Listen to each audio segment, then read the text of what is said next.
We are rich in God. Okay, so today I will be sharing about being devoted to the work of the Lord. Nehemiah committed himself to God. Yung last time, pinag-aralan natin, we come to know two important things that we are called by the Lord, no? Last time, we talked about how they have given themselves to the Lord, to the work of God. Ibinigay nila ang kanilang mga sarili sa pagtupad sa kalooban ng Panginoon when God has called Nehemiah para po itayo na muli yung wall of Jerusalem. At nakita natin doon kung paano po they work in unity and then they have given their whole heart unto it. Hindi lang po natin nakita yon, kundi nakita natin last time kung paano po sa pamamagitan ng sabi nga natin, the fear of the Lord. We talk about the fear of God. We are called to walk in the fear of the Lord. Na kapag tayo po ay may takot sa Diyos, ito po ay nag-i-impact, nag-i-influence sa ating relasyon sa Diyos, sa relasyon natin sa isa't isa, at ganito doon din naman, may kinalaman ito sa ating buhay, sa ating pong when we have the fear of the Lord. So today we will talk about having or being devoted to the work of the Lord. Nung ibinigay ng buong buo ni Nehemiah ang kanyang buhay sa pagtupad sa gawain ng ating Panginoon Diyos. So let us open our Bible to the book of Nehemiah chapter 5 verses 14 to 19. Ang sabi po dito sa verse 14, moreover, from the 20th year of King Artaxerxes, when I was appointed to be their governor in the land of Judah until his 32nd year, 12 years, neither I nor my brothers ate the food allotted to the governor. But the earlier governors, those preceding me, placed a heavy burden on the people and took 40 shekels of silver from them in addition to food and wine. Their assistant also lorded it over the people. But out of the reverence of God, I did not act like that. Instead, I devoted myself to the work of this wall. All my men were assembled there for the work. We did not acquire any land. Furthermore, 150 Jews and officials ate at my table, as well as those who came to us from the surrounding nations. Each day, 1 ox and 6 choice sheep and some poultry were prepared for me, and every 10 days an abundant supply of wine of all kinds. And in spite of this, I never demanded the food allotted to the governor, because the demands were heavy on these people. Remember me with favor, my God, for all I have done for these people. So let us come to the Lord and let us pray. Dakilang Ama, maraming salamat po sa iyong mga salita na aming tatanggapin na may kalakasan, may pagpapala, O Lord. Nawa, Panginoon, kayo po maipahayag na muli sa aming kalagitnaan at sa inaming pinagkakatiwala ang aming mga puso. Kaya mo po, Panginoon, at turuan mo po kami na magkaroon, O Lord, na teachable heart, O Lord God, na hindi naman po ito'y marinig namin, Ama, kundi ito po ipabuhay namin, O Lord, sa aming mga buhay, O Lord God. Sa iyo namin pinagkakatiwala ang hapon na ito at ang sandaling ito, Lord God, at malaya kang kumilos sa aming kalagitnaan habang patuloy namin binabalik sa iyo, O Lord, ang lahat ng papulit pasasalamat. Ito pong aming dalangin sa tanging pangalan ni Jesus. Amen. So last time, we talk about the fear of the Lord, no? Sabi nga natin last time na when we talk about the fear of God, sabi doon sa Bible that the fear of the Lord is the beginning of wisdom. Maraming beses we want to have wisdom from the Lord. So kung gusto natin magkaroon ng karunungan sa ating buhay upang malaman natin at patupad ang mga kalooban ng Diyos, napakaganda na magkaroon tayo ng takot sa Diyos. Because ang sabi sa Biblia, the fear of the Lord is the beginning of wisdom. So, kailangan may takot tayo sa Diyos upang magkaroon tayo ng karunungan upang ipamuhay natin yung mga bagay na ayon sa kalooban ng Panginoon. Ganun din naman ang sinabi doon, hindi lang po fear of the Lord, but the knowledge of God is understanding. So, kailangan natin magkaroon ng takot sa Diyos at higit sa lahat, patuloy tayong lumago sa kaalaman natin sa ating Panginoon. May relasyon po yung dalawang yan, mga kapatid. For us to continue to walk in the fear of the Lord, kailangan din na patuloy tayo lumago sa kaalaman natin sa Panginoon Diyos. Habang patuloy tayo lumalago, lumalalim sa ating kaalaman sa ating Panginoon, lalo po tayong we will always walk in the fear of our God. So today, we will talk about another aspect na kailangan nating taglayin. Ano tigit sa lahat sa gawain ng Panginoon? I hope and I pray, sabi nga natin na maging bahagi tayo ng gawain ng Diyos. Sabi nga natin, no, hindi lang po na ginaganap natin yung ating pansariling trabaho, yung mga gawain patungkol sa ating pong mga employer at kay Madam, but most especially, we want to work itong work of, yung tinatawag nating work of the Lord. No? And one of the things that we will be learning from the Lord this afternoon is how is it really to be devoted sa gawain ng ating Panginoon Diyos. Let me start this, mga kapatid, na ano bang ibig sabihin to be devoted? What does it mean to be devoted to the work of the Lord? Ano bang ibig sabihin ng devoted? Na kung gusto mong i-devote ang sarili mo sa gawain ng Diyos, ano bang ibig sabihin yan? Ano nakapaloob para ma-devote natin ng buong buhay, ng buong puso, yung ating mga sarili sa paglilingkod sa ating Panginoon? What makes us to be devoted to the work He entrusted us to do? Yan po yung sasagutin natin this afternoon, no, as we come to hear the word of the Lord. Now, the Lord, alam natin mga kapatid, the Lord called Nehemiah as he put the burden in his heart to do the work in rebuilding the walls of Jerusalem. Nakita natin dito sa ating pong passage, sa mga nakaraang pag-aaral natin at sa mensahe ng ating Panginoon Diyos, kung paano tinawag ng Panginoon Diyos si Nehemiah at binigyan siya ng burden sa kanyang puso upang itayo na muli yung wall of Jerusalem at yung mga gate nito. At nakita natin doon that as Nehemiah and the people of Judah started to do the work of God, nung inumpisahan na nila itong gawain ng ating Panginoon Diyos, they faced tremendous, sabi nga natin, sumarap sila ng iba't ibang mga challenges, mga threat, opposition sa mga kanilang mga kaaway. No? Nakita natin yon. They faced tremendous opposition and threat from their enemies. The workers, nakita natin din na overwhelmed sila sa napakaraming o napakalaking gagawin that they ran out of strength. No? Nakita natin yung mga problema ng mga panahon na yon. But then, what is true, what is so good about the Lord is that they were able to overcome itong mga opposition na ito, mga threat, itong mga nawawala ng kalakasan at that time, with the help of the Lord. At sa pangunguna ni Nehemiah, they were able to overcome all these obstacle. Hindi lang po natin nakita yon, kundi nakita din natin na hindi lang tinawag si Nehemiah ng Panginoon Diyos upang i-rebuild itong wall of Jerusalem, pero also to rebuild and restore the lives of the people in those times.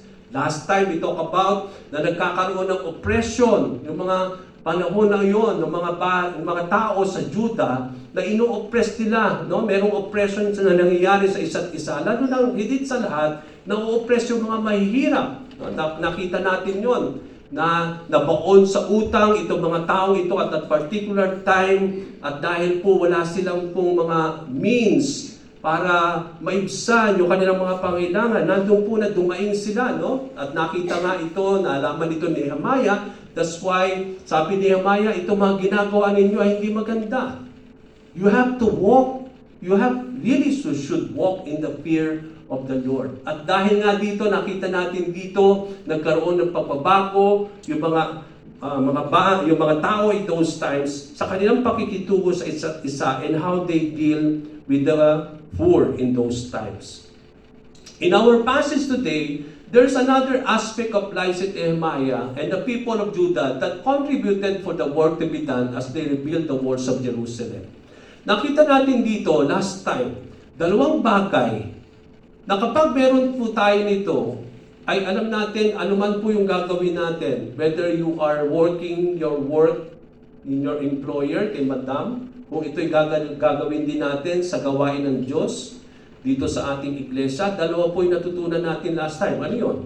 na nakita natin kay Nehemiah at noong mga panahon na yon, itong mga tao, when they work on the wall of Jerusalem, unang-una, nagkaroon sila ng unity. They work as one body. They work as one people. Na kahit maraming oposisyon, mga challenges, no? But then na-overcome nila ito dahil they work together as one. Kaya nga, sa ating pong buhay, kapag gaganapin natin ang gawain ng Diyos, napaka-importante ang itong iglesia ng Panginoon na ito ay maging isang katawan. Hindi tayo pwede po watak-watak. So if we want to work the work of the Lord, then we need to be one body in Christ. We need to be united. Yun yung nakita natin doon sa ating pag-aaral kay Nehemiah. Naging isa sila sa pagtupad sa kalooban ng Panginoon. So first, we need to be united as one body in Christ. Pangalawang napag-aralan natin last time, natutunan natin sa Panginoon, they work with all their heart.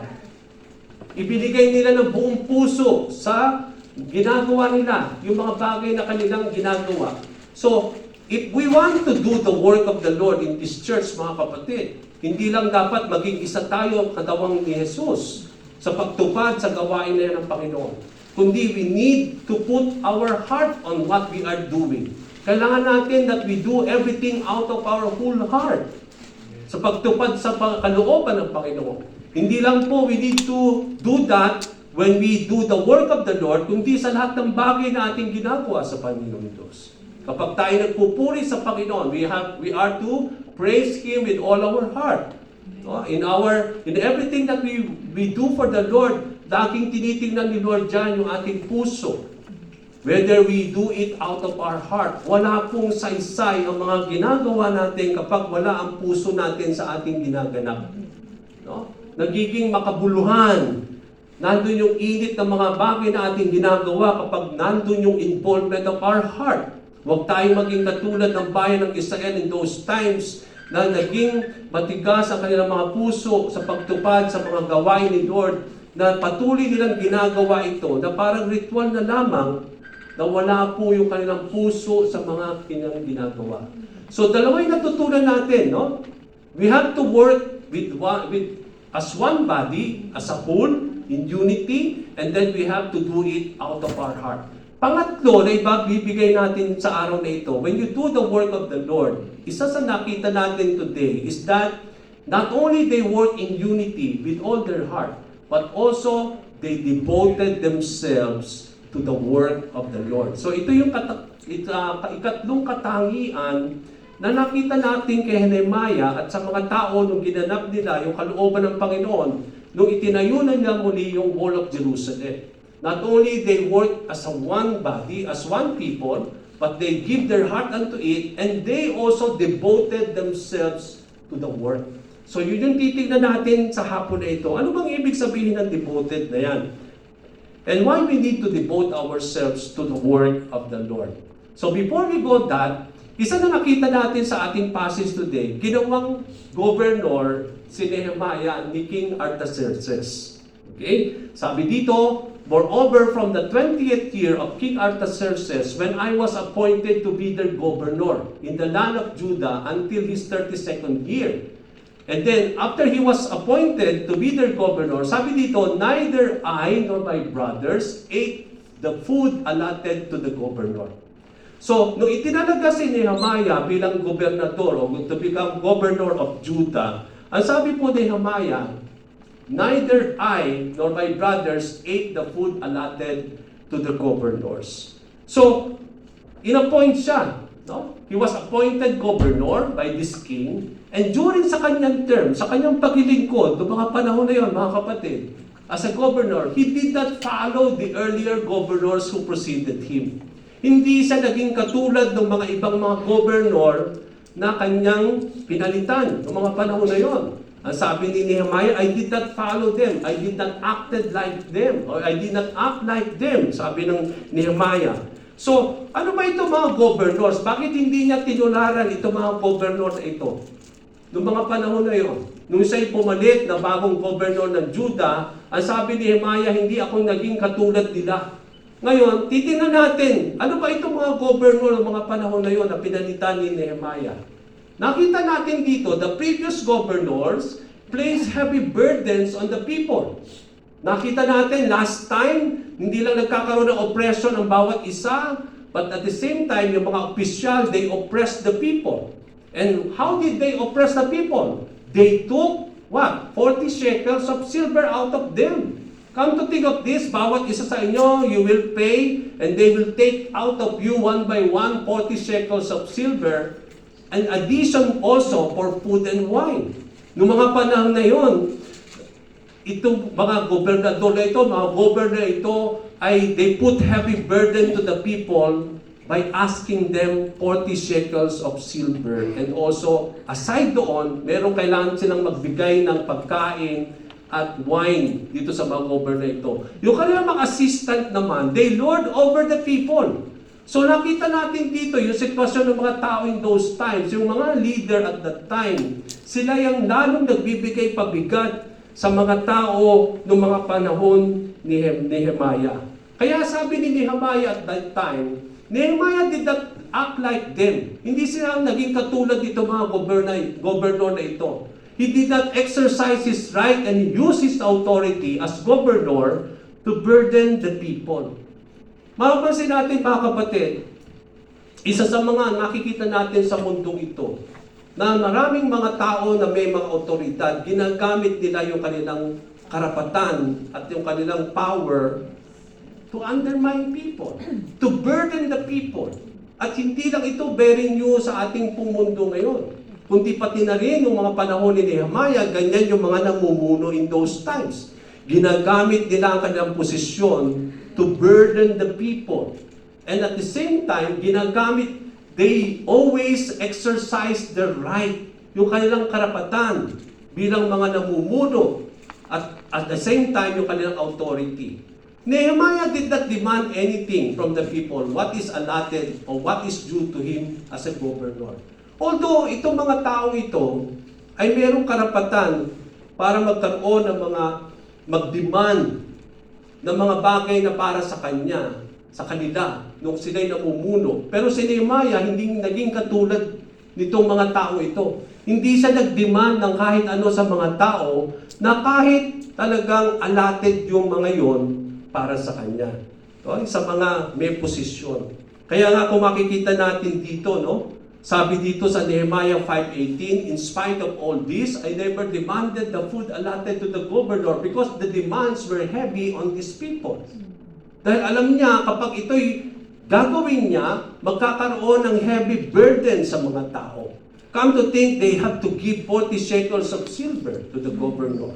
Aside dun sa magbibigay sila ng pagkain at inumin sa gobernador.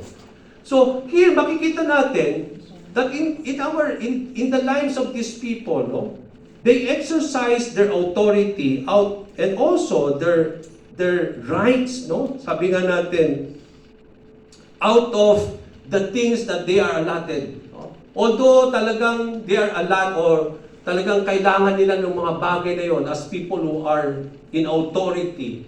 But then, naisip ni Nehemiah na sa kanyang buhay, hindi niya ginawa yon is because, sabi doon, although he is entitled,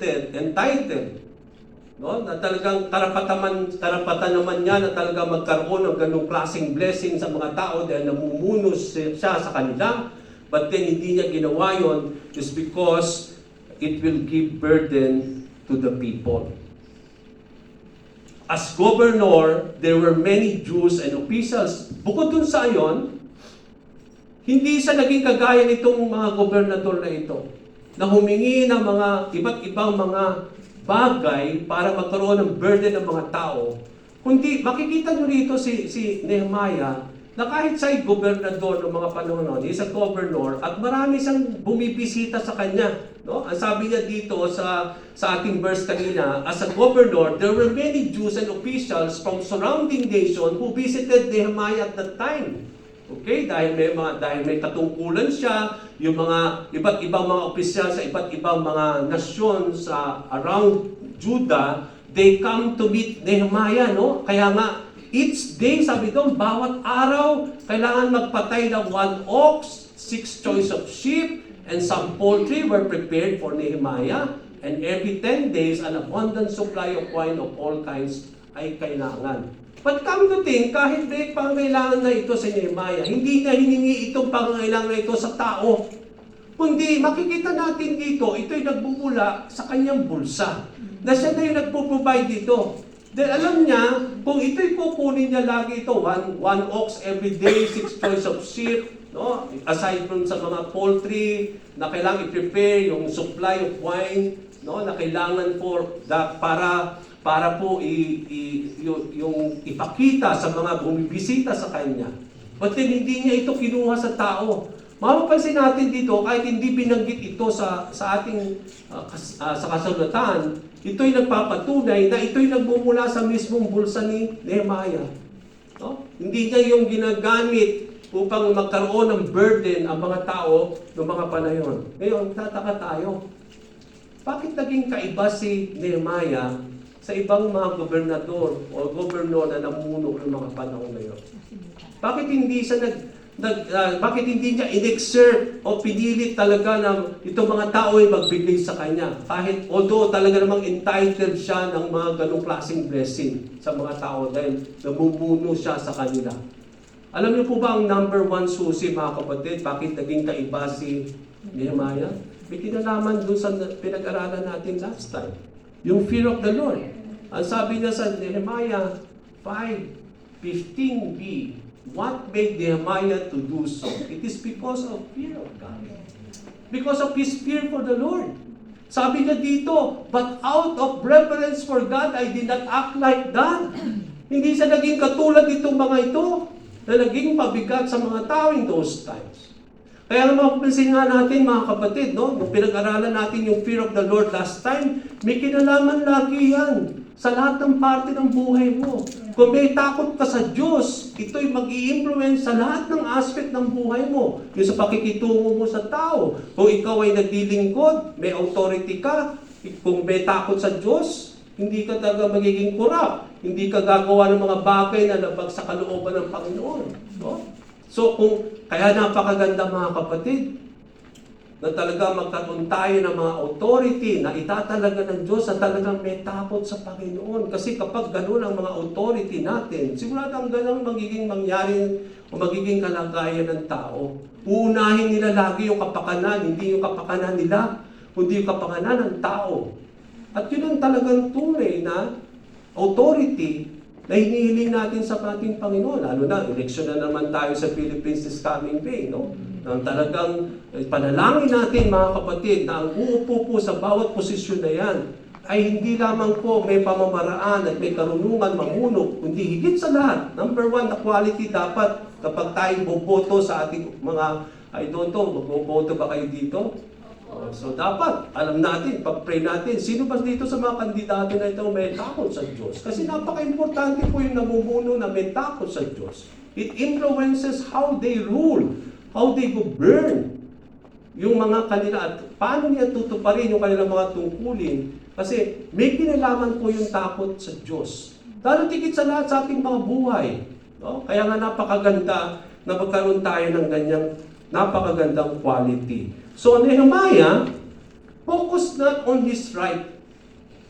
Hindi siya nag-focus sa kanyang karapatan.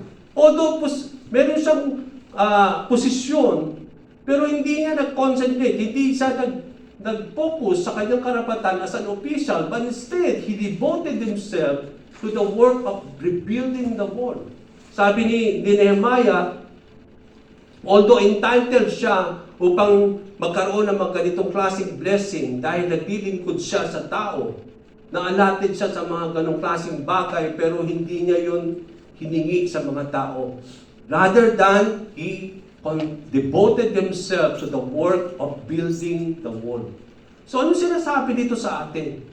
As servants of the Lord, kung ganun naging isa sa mga quality nakita na natin kay Nehemiah, ngayon, tayo naglilingkod sa ating Panginoon Diyos. Isa sa mga quality na dapat nating taglayin, mga kapatid, when we work, especially the work of the Lord, is that we are not to exert our rights and demand anything as we do the work of our Master and our Lord.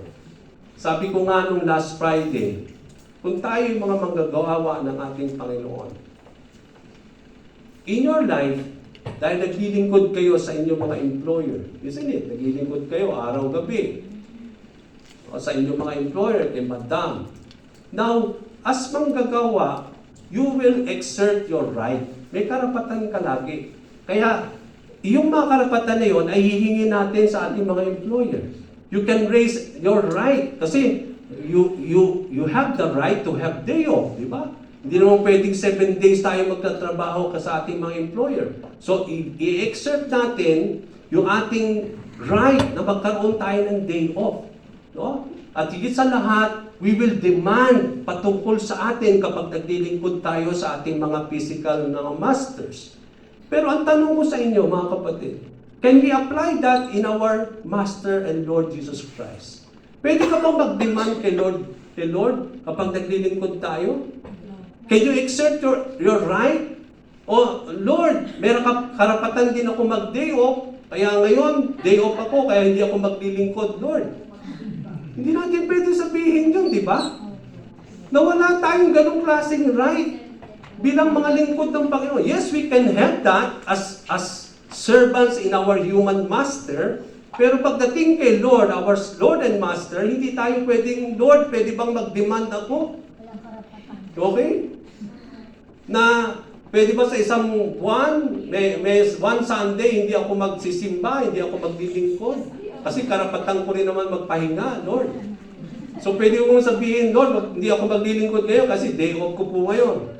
Tomorrow po is day off ko. So pwede ba tayong mag-demand na gano'n na i-exert natin yung ating right? Hindi natin magagawa yun. Isn't it? We cannot exert that kind of right and demand before our God. Natatandaan natin yung storya ni Lord. Isang parable ni God na sinabi niya sa mga servant niya, yung mga lingkod niya na gustong sumunod sa kanya, come and follow me. Diba? Sabi niya, wait Lord, inilibing ko muna po yung aking namatay na ama and then I will follow you. Dinidelay natin yung pagtawag, yung pagtupad sa mga gawain ni Lord. Nung tinatawag na tayo, sasabihin natin, Lord, sige susunod ako, gagawin ko yan, pero bigyan mo muna ako ng ganito. Or sometimes may mga demand tayo, Lord, gagawin ko muna to, but after this, sige, maglilingkod na ako. Di ba may mga ganun tayo? Sa ating paglilingkod kay Lord, may mga demand muna tayo. Lord, pwede ba unahin ko muna ito? Then I will devote myself to your word. At yan po ang nagiging problema natin. Kaya bakit maraming Kristiyano ang hindi nakakapaglingkod kay Lord? Inuuna nila lagi yung kanilang kapakanan. Nandun lagi yung demand nila kay Lord. Bago sila maglilingkod kay God at i-devote nila ang kanilang sarili, dapat muna matupad itong mga bagay na ito patungkol sa kanilang mga buhay. Sometimes we exert our right na hindi naman talaga applicable kay Lord. So makikita natin dito sa ating pong passage. Instead of exerting our rights and demands, mga kapatid, we are simply to focus on the work we are asked to do so. Now, when we are called by the Lord to work yung mga bagay na gusto niyang ganapin sa ating buhay, kailangan lang natin mag-focus talaga doon sa mga gawain na yan ng ating Panginoon. Wala tayong mga if and don't, wala tayong mga pasubali o yung mga bagay na pipigil sa atin sa pagtupad ng mga gawain na yan ng ating Panginoon. Ang sabi po dito sa Luke 17. Anong sinabi ito sa Luke 17? Ang sabi ng Panginoon, suppose one of you has a servant plowing or looking after the sheep. Will he say to the servant when he comes in from the field, come along now and sit down to eat? Won't he rather say, prepare my supper, get yourself ready, and wait on me while I eat and drink? After that you may eat and drink. Will he thank the servant because he did what he has told to do? So you also, when you have done everything you were told to do, should say, we are unworthy servants, we have only done our duty. Ang sinasabi dito ng Panginoon, sa paglilingkod natin, ang siniset na example dito ni Lord is that bilang mga servant ng ating pong mga human master, nakakita po kayo, tinanong ko ito nung Friday, no? Sabi nila, nangyayari daw ito sa buhay nila sa kanilang mga employer. Yes. Praise God! Yes. Na kapag kayo naglilingkod sa Kanya, pinasasalamatan ba kayo ng employer ninyo sa inyong mga ginagawa? Praise the Lord! No? Praise God! No? Pinasasalamatan tayo sa mga ginagawa natin.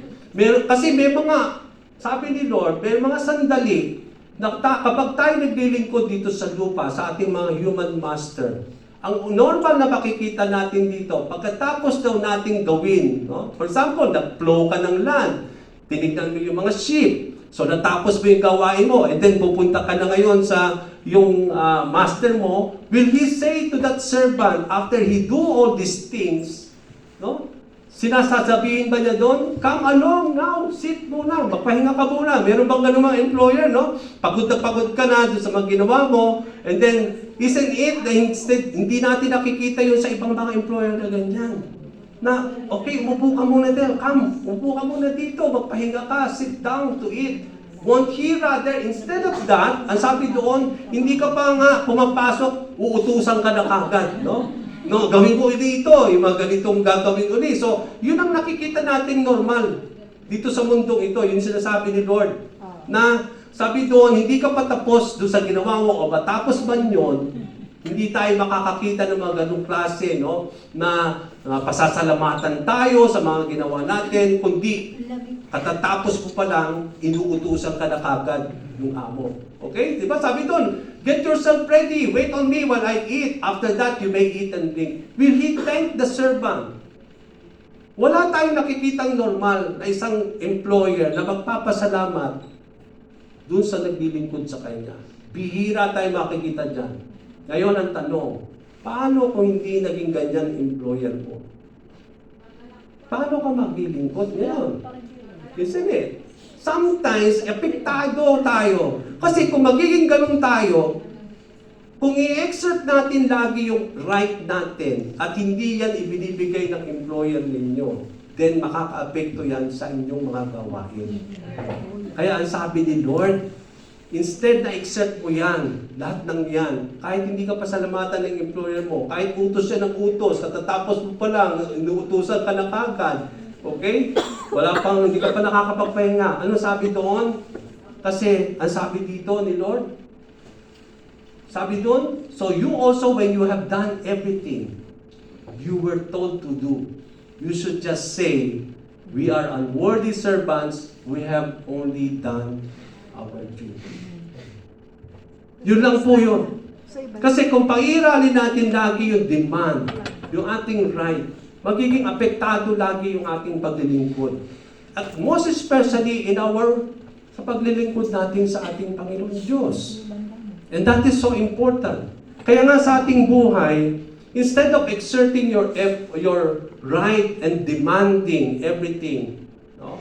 Ang sabi po dito, nakita natin kay Nehemiah, he just concentrated and devoted himself. Kahit hindi siya makakaroon ng mga 40 shekels na ibibigay ng tao sa kanya, okay lang, naglingkod pa rin siya. Kahit hindi magpo-provide yung mga tao sa kanya ng food and drink, kagaya ng mga gobernador na doon, na nagiging burden sa tao, okay lang sa kanya, naglingkod siya. Okay? Nakita natin kay Nehemiah. Although marami siyang mga nagbibisita sa kanya, maraming kailangan, no? But then, hindi niya yung kinuha sa tao. But rather, ang sabi doon ni Nehemiah, I devoted myself to the work of this wall. All my men were assembled there for the work. We did not even acquire any land. Hindi man lang sila humingi ng kahit anumang lupa. No? Hindi sila nag-demand ng mga kung ano-ano sa paglilingkod sa ating Panginoon, sa pagtupad doon sa gawain na sila hiningi ng ating Panginoon Diyos kalapin. So, Nehemiah instead devoted himself to the Lord. Now, ang tanong natin ngayon, what does it mean to devote yourself? Kapag ikaw ay gaganap ng isang gawain, whether gawain mo kay Madam, gawain mo sa iyong pamilya, gawain mo sa Panginoon Diyos, at gusto mong i-devote ang sarili mo sa mga gawain na yan, ano bang ibig sabihin niya? Number one, makita natin, what does it mean to devote oneself? Especially in the work of the Lord. Devote means to give oneself and our heart fully on someone or into something. Ibig sabihin, ibibigay mo ng buong buo yung sarili dun sa gagawin mo. At yung buong puso mo dun sa tao or doon sa something na gagawin mo.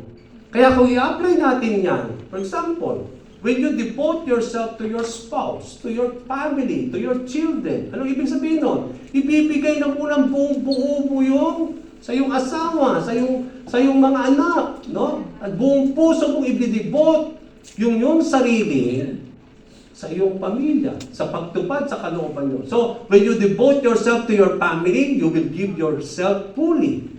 Okay? Kaya kung mahal mo yung asawa mo, i-devote mo yung sarili mo sa paglilingkod sa kanya. Kaya nga sabi sa Bible, submit to your husband, di ba? Wives, submit to your husband. Unto the Lord. So, hindi ka nagsasubmit sa asawa mo dahil say or asawa mo. But sabi doon, submit yourself to your husband as to the Lord. As you submit yourself to God, you are also to submit yourself to your husband.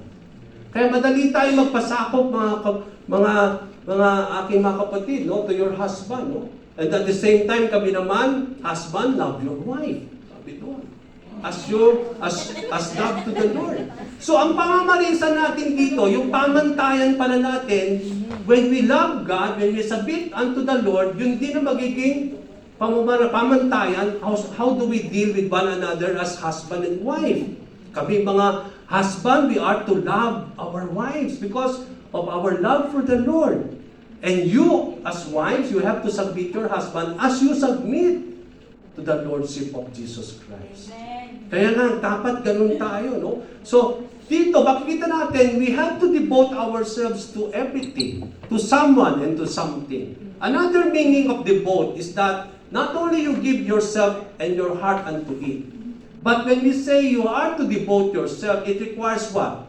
Exerting effort. Mag-e-effort tayo. No?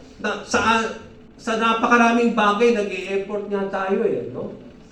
We always exert effort on all the things. So, when you devote yourself, ini-exert mo yung effort mo. May mga gagawa ka talaga ng mag-e-effort ka talaga para maganap yung mga bagay na yon. And also giving time and resources. When you devote yourself, hindi lang ibinibigay mo yung sarili mo, kundi pati na rin yung oras mo. Hindi ka makaka-devote sa isang tao, sa isang gawain, kung hindi mo i-devote yung oras. Kasi kailangan ng oras sa pagtupad. So when you do things for your family, for your husband, for anyone, or for sa isang gawain, kailangan talaga ng oras, i-devote mo yung oras. Another thing, resources, yung bulsa mo. Okay? Nakita natin kay Nehemiah, hindi siya humingi sa tao. So saan niya kinukuha yung lahat na yun? Sa kanyang bulsa. No? Instead of taking this from the people, dahil magiging burden sa kanila yon, dahil meron din siyang pangangailangan, meron din mga bumibisita sa kanya, so saan siya nakukuha yun? So sa kanyang sariling resources. Okay? So ganun din ang makikita natin dito sa ating buhay. Sa pagtupad sa kalooban ng Panginoon. So i-apply natin ito sa ating gawain sa iglesia. Paano tayo gagawin itong gawain ni Lord dito sa church? So we need to have time. Kung wala tayong oras, paano natin magaganap ang gawain ni Lord? Kailangan natin ng oras. Kailangan din ng mga resources. Kasi kung limited po yung ating mga resources sa ating simbahan, there are times that we are still able to work yung gawain ni Lord kahit, Lord, magagaling ito sa bulsa ko. It's because, bakit maibibigay mo pati resources ko? Kasi hindi mo naman pera yan. Pera ni Lord yun. Diba? Kung gusto ni Lord gamitin yung pera na ibinigay sa iyo para sa gawain na, bakit hindi natin ibibigay? Hindi naman natin pera yun. Pera yan Okay? So, kayang-kaya mo ibigay talaga yun dahil Lord, di ka naman akin ito Kung gusto mong gamitin ito sa resources yung mga gawain mo, praise be the Lord. Dahil ibabalik mo yan. Sabi ng Panginoon, kapag marunong tayong gumanap sa mga gawain ni Lord, hindi tayo mauubusan sa pagtupad ng gawain na yan. Kasi paano kung ikaw ay naghahayag ng banandang balita, at yun ay magagaling sa bulsa mo. So, paano ka maghahayo at magbabalita kung walang ka ng resources? So, ang ginagawa ni Lord, pinifill up niya lagi yan. Habang pulot tayo ng pulot, puno-puno naman ni Lord. Kaya lahat ng oras, meron tayo na pupulot, meron tayo na iproprovide kasi hindi raw mawawalan yung ating kaban kapag tayo po'y ginagamit natin yon sa gawain ni Lord. So yan po yung principle dyan, mga kapatid.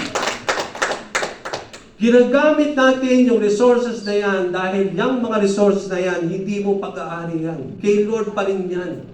Kaya maluwag nating ibinibigay.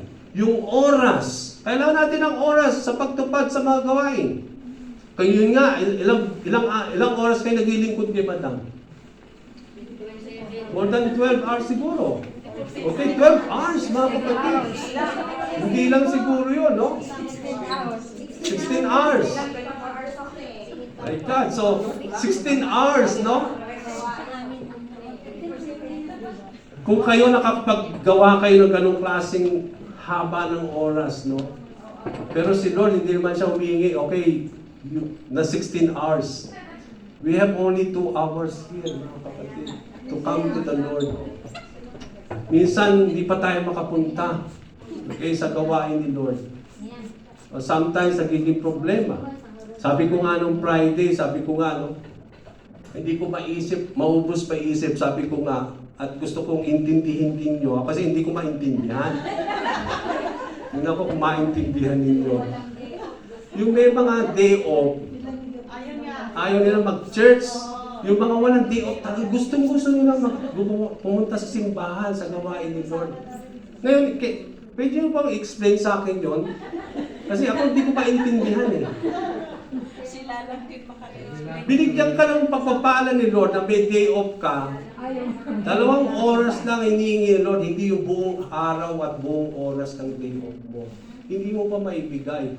Samantalang ito mga tao ito na talagang nandun yung desire for them to come at hindi sila binigyan ng mga employer nila ng off. Sometimes nakakahiya tayo mga kapatid. Ako napapahiya ako kung ganun ako. No? Binigyan tayo ng off but then we are not coming here to be with the Lord. But then itong mga tao ito, they want to come to the Lord. But then wala silang oras. So if we have time, no? Devote your time to the Lord. Hindi naman buong oras ang hinihingi ni Lord sa iyo eh. Just for 2 hours to be here is more than enough to the Lord. No? And that is something that we can see here. We have to devote our time, our resources in doing the work. As believers in Christ and as a church, we are called to do the same. We are to devote ourselves to the work of the Lord. So, nakita natin dito si Nehemiah, ibinigay niya yung kanyang sarili sa pagtupad sa gawain ni Lord to rebuild the wall of Jerusalem. Sa ating buhay, there is one passage na ibabahagi ko sa inyo this afternoon sa New Testament na the same thing what had happened to Nehemiah. Na yun din na sinasabi ni Paul. We are called to devote ourselves to the work of the Lord. Sabi niya sa 1 Corinthians 15-58, therefore, my dear brothers and sisters, stand firm. Let nothing move you. Always give yourself. So, yung ibang translation dito, ang ginamit dito, devote yourself to the work of the Lord. Yung ibang translation naman, give yourself fully to the work of the Lord because you know that your labor in the Lord is not in vain. May mga sandali yung paglilingkod natin sa ating mga human master nasasayang, nagiging hindi nasusuklian. Isn't it? Sometimes, gawa tayo ng gawa, 16 hours, gawa tayo ng gawa, we give our heart to it, pero hindi sinusuklian yan. Walang increase, walang kung ano-ano.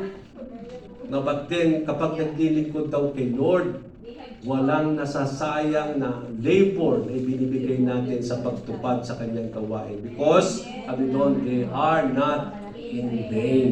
Okay, so yun yung kaibahan natin, no? So dito natin makikita sa passage na ito that we are to devote ourselves to the work of the Lord. Jesus entrusted us the work. Anong work pa yung pinagkatiwala ng Diyos sa gawain ng Panginoon dito sa iglesia nito? Number 1, di ba pinagkatiwalaan tayo ng gawain ni Lord? For what? To share the gospel, to preach the gospel to all the nations. Sabi na, preach the gospel to all the nations, to all people. Ngayon ang tanong, ginaganap ba natin yung gawain na ito ng Panginoon? Or we are just busy here ministering to one another in this room?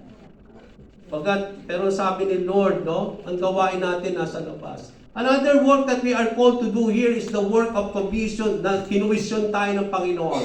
No? Go and make disciples of all nations. Yung Great Commission.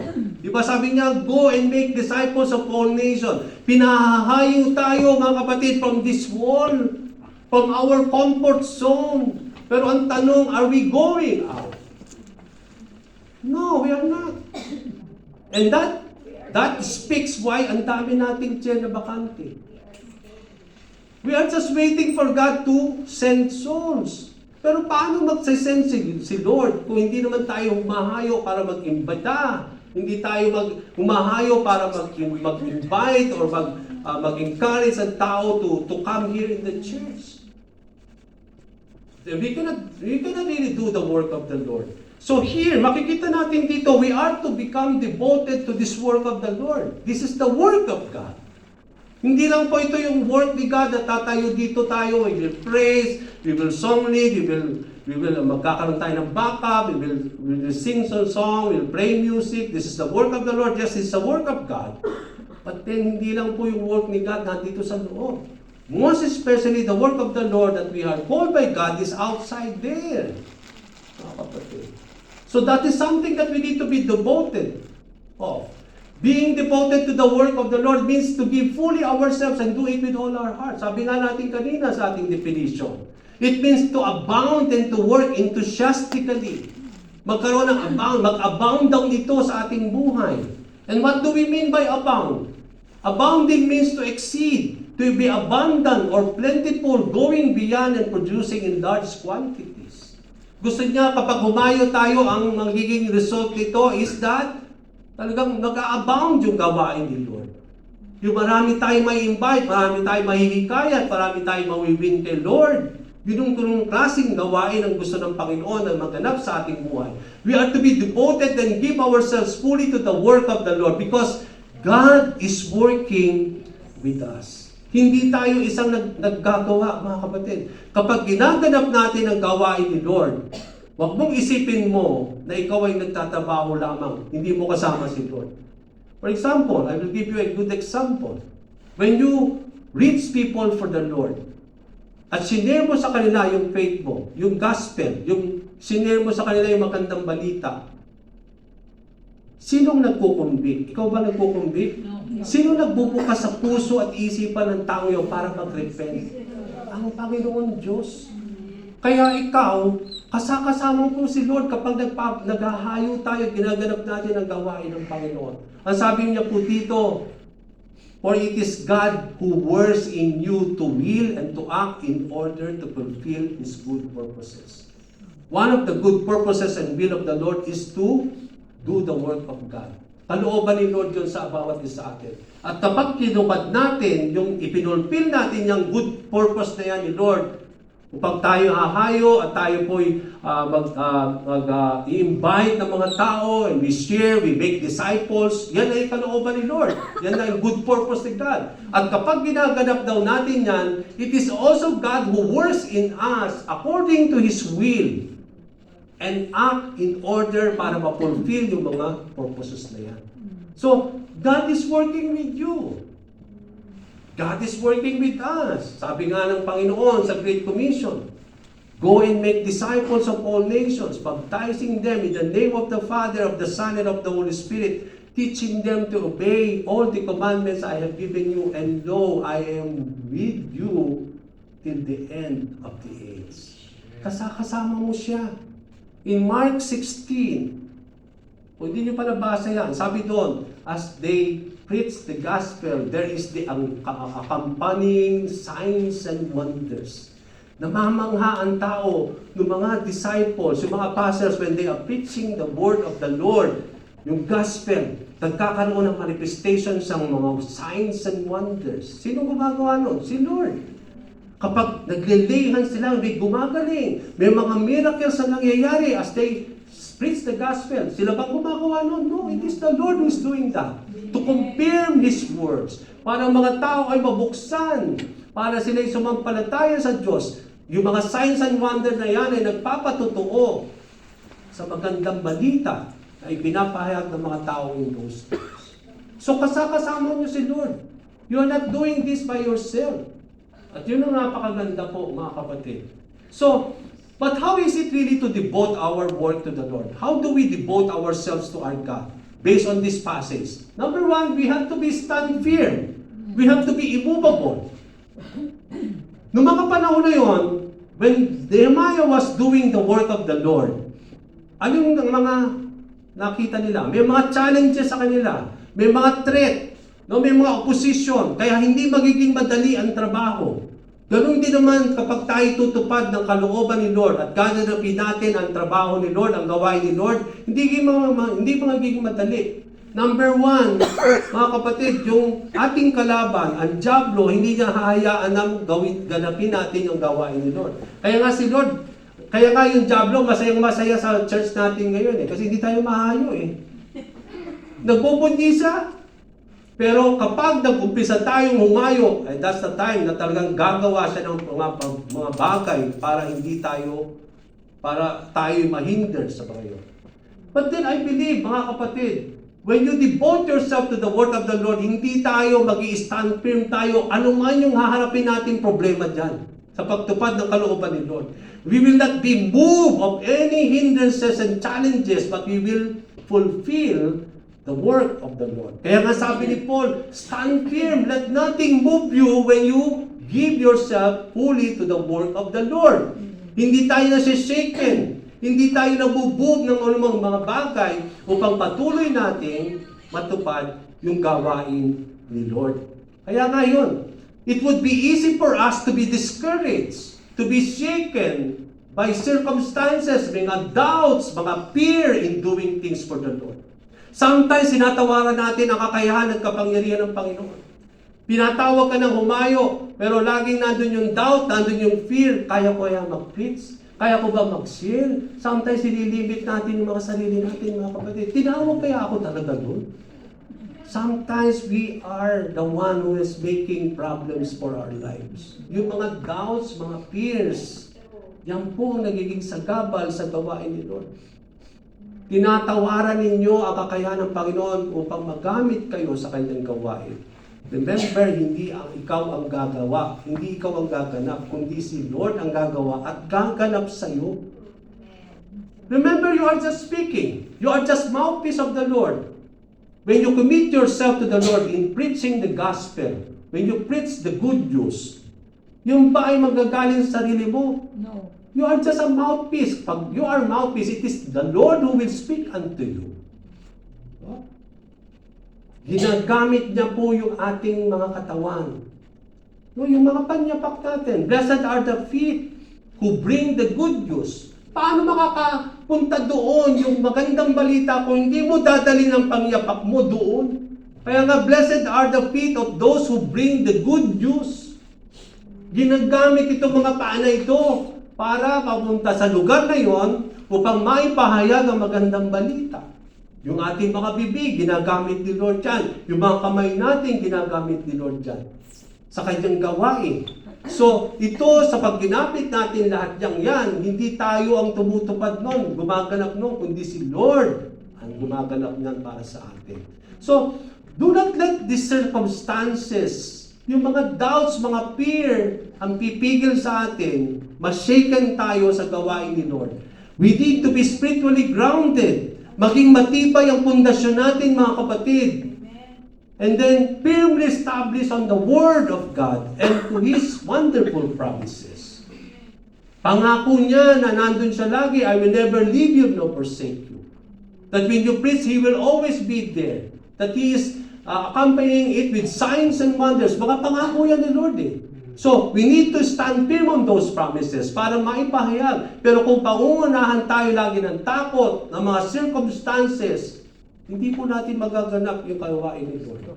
Magiging complacent tayo. Sabi nga natin, we will just be settled here for what we have. But mga kapatid, hindi po ito ang gusto ni Lord. Hindi ito mag-enjoy lang tayo dito sa loob. But God wants us to do His work out there. And that is the work of the Lord. So, in doing all the work of the Lord, the enemy will do things to disrupt us. Yun na sa sabi ko nga. The enemy will not allow this. But then, when the devil will continue to do his work, then Paul says in Ephesians 6, finally be strong in the Lord, in His power, in His mighty power. Put on the full armor of God so that you can take your stand against the devil's schemes. We need to stand firm because the devil will not allow us to do this work of the Lord. But how do we respond to that? We have to be strong in the Lord. Nagagawa natin yung gawain ni Lord is because we don't do it by our strength, but to be strong in the Lord. The strength of God. Hindi our strength. Kundi we have to be strong in His mighty power. Maging matatag, maging matibay, maging malakas sa kapangyarihan ng ating Panginoon. Not on your own power. Not on your might. And then sabi doon, isuot daw lagi natin ang baluti ng ating Panginoon Diyos. Put on the armor of God when we do the work of the Lord. To protect us sa mga bagay na gustong gawin ng diablo sa ating buhay. So, to devote ourselves to the work of the Lord, we have to stand firm and immovable. Now, why are we to devote ourselves? Bakit natin kailangan i-devote ang ating sarili sa pagtupad sa gawain ni Lord? It's because yung ginaganap ninyong gawain kay God hindi nasasayang. Ito'y gagantimpalaan ng ating Panginoon Diyos in due time. Kaya nga sabi dito, always give yourself fully to the work of the Lord. Because what? Because what? You know that your labor in the Lord is not in vain. Kapag ganyan ang ating mentality, ang pag-iisip, nagaganap natin ang gawain ni Lord. Kasi alam natin, hindi nasasayang ang mga bagay na ginagawa natin sa ating Panginoon Diyos. It will be rewarded richly by the Lord. Kaya nga sabi ko nga sa inyo, 16 hours kayo naglilingkod kay Madam, sometimes hindi ito nagagantipalaan ng mga employer ninyo. Pero ang kaibahan niyan, kapag naglilingkod tayo kay Lord, kahit 2 hours ka lang naglingkod compare sa 16 hours mo kay Madam, ginagantipalaan niya yan. Okay, so yun po yung kaibahan when we are doing the work of the Lord. Never be lacking in zeal, sabi dito, but keep your spiritual favor serving the Lord. The one who plants and the one who waters have one purpose, and they each will be rewarded according to their own labor. Maaring isa sa inyo magtatanim, maghahasik ng magandang balita. Maaring isa sa inyo ay magdidilig ng mga natamnam na. Then, ang sabi doon, yung mga magdidilig, yung magtatanim, they will be each rewarded according to their own labor. Pinagpapala tayo ng Panginoon sa paggawain niyan. So, huwag tayong mag-atubili sa paglingkod sa Panginoon. Whatever you do, sabi ng Panginoon, work it with all your heart, working it for the Lord, not for human master, since you know that you will receive the inheritance from the Lord as a reward. It is the Lord Christ you are serving. Kaya anuman daw ang ginagawa natin, trabaho mo sa pamilya mo, trabaho mo kay Madam, trabaho kay Lord, sa gawain ni Lord, ano sabi doon? Do it all with all your heart. Pangalawa, work it for the Lord. Pangatlo, sabi doon, you will be richly rewarded by the Lord. And then, it is the Lord Christ you are serving. So, ang ibig sabihin niyan, ano ba daw yung ginagawa natin? No? We are being rewarded by the Lord. Lahat ng ginagawa natin, mga kapatid, kapag ang attitude natin is that we are doing it for the Lord, then, magkakaroon po na ito ng impact sa mga ginagawa natin. Kaya kapag sinabi natin na ang aking paglilingkod kay Madam sa aking employer ay paglilingkod ko rin kay Lord, so nagaganap natin na maganda yung ating trabaho. It's because sabi ni Lord doon, it is not the human master that you are serving, but it is the Lord Christ that you are serving. So, napakaganda po yun kapag tayo gumaganap ng mga gawain. So, last, you have to commit yourself to the Lord in doing His work. Kailangan natin hindi lang i-devote ang ating sarili. Kaya sabi ni Nehemiah, although hindi siya tumanggap ng iba't ibang mga blessing sa mga tao, although hindi niya giniit na magkaroon siya ng mga ganong klase kasi magpapahirap rin sa tao, okay lang sa kanya. Pero ikinubit niya ang sarili niya kay Lord. Kapag ibig sabihin, kinubit niya, si Lord ang bahalang magbigay nun. Instead of kunin niya yun sa mga tao, si Lord ang magpo-provide noon. Kaya sabi niya dito, remember me with favor, Lord. My God, for all I have done for these people. Sa lahat ng mga aking mga ginawa para sa mga tao ito, hindi ako naghihintay na sila'y gantipalaan nila o bayaran nila ako. But I commit my work unto you, Lord, because it is God who will reward us. It is the Lord who will pay for all these things. Kung gano'n ang ating ang mentality, alam natin, maikukubit natin ang buong puso, maididevote natin ang buong buhay natin sa paglilingkod natin sa Panginoon. Walang pumipigil sa atin. Kapag alam natin na si Lord ang lahat ang magpo-provide yan. And I believe that is something that we have to do in our lives. In our lives as God's servants, we are simply to commit ourselves to the Lord as we devote in doing His work. We are to rely on His power and leading to abound in the work of the Lord. Similarly, we need to depend upon His grace and provision as we fully give ourselves to our God. Sabi po sa Psalm 37:5 and 6, sabi doon, commit your way to the Lord. Trust Him, and He will do this. He will make your righteous reward shine like the dawn, your vindication like the noonday sun. Commit the Lord whatever you do, and He will establish your plan. Last verse, be diligent in these matters. Give yourself fully to them so that everyone may see your progress. So purihin ang Panginoon sa ako na ito. I hope and I pray that God will lead us, mga kapatid, as a church, upang ganapin natin itong gawain ng Panginoon sa ating pong iglesia. And I hope we will devote ourselves. Pag sinabi natin devote, we will give our whole being, our whole heart. We will exert effort and we will give even our time and our resources in doing the work of our God. So tayo po tayo lahat and let us come to the Lord and let us pray. Hallelujah, Lord. Dakilang Ama, maraming salamat po muli sa hapon na ito sa iyong mga salita na nabigay pagpapala sa amin, O Lord God. Patawarin niyo po kami, Panginoon, dahil alam namin may mga sandali, O Lord God, na hindi nagaganap ang iyong kalooban sa pagtupad ng iyong gawain, Ama. Tulungan mo po kami, Ama, na patuloy mo kaming dalhin sa iyong kalooban upang magganap po ang iyong gawain sa iglesyang ito. Gamitin mo po ang bawat isa sa amin, O Lord, sa ikalalago ng iyong gawain dito sa Amman, Jordan, O Lord. Father, we submit ourselves before you, Lord God. Empower us, O Lord, that we are able to devote ourselves, Ama, with all our heart, with all our being, O Lord, in doing the work that you have entrusted unto us, Lord God. Allow your presence to fill our midst, as you had said, Lord, na sinabi mo sa iyong mga salita, nakasaka sa namin sa pagtupad ng gawain na yan, Ama. Maraming salamat po muli sa mga buhay ng bawat isa sa amin, na kami po ay nagpapasakop sa iyo, nagpapasailalim, O Lord, sa iyong kalooban, O Lord, na patuloy mo kaming gamitin bilang yung mga mouthpiece, O Lord God, bilang daluyan ng mga pagpapala sa mga taong gusto mong abutin ng magandang balita, ng kaligtasan dulot ni Jesus na aming Panginoon. Maraming salamat po muli sa iyong mga salita sa hapon na ito at kami po ay dilisan sa lugar na ito na may biyaya at pagpapala na nagmumula sa iyo. Binabalik namin sa iyo, Ama, lahat ng papuri, lahat ng pasasalamat, ito pong aming dalangin sa tanging pangalan ni Jesus. Taas po natin mga kamay and let us receive the blessing of our Lord.